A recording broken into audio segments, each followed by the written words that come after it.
Hello, আসসালামু আলাইকুম। আজকে আরেকটা আপডেট নিয়ে আসছি।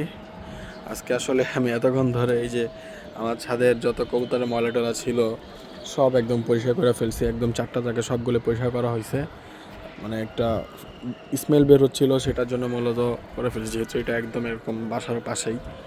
তো আলহামদুলিল্লাহ এখন আর কোনো গন্ধ আসতেছে না। আর এটার মধ্যে মূলত আমি যে একটু পরেই ব্লিচিং পাউডার একটা স্প্রে দিয়ে দিব, সেক্ষেত্রে আর কোনো স্মেল কিছু আসবে না।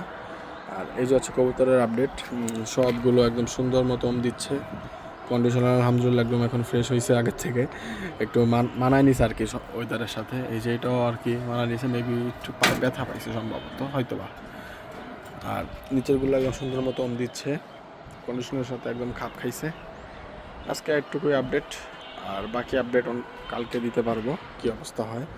আর এই যে হচ্ছে 2 জায়গার একটা খাঁচা, এটা হচ্ছে এগুলোর থেকে অনেক বড়। আর এটা আগামীকালকে ধরে রং করে এইখানে একদম লাগাই দিব, তাহলে হচ্ছে 6টা টাক হয়ে যাবে, সুন্দর হবে। আর ওই পাশের যেগুলো আছে, এগুলো এখানে রেখে দেবো, এটা পরে ধরবো না। যাই হোক, সবাই ভালো থাকবেন, দোয়া করবেন। আসসালামু আলাইকুম।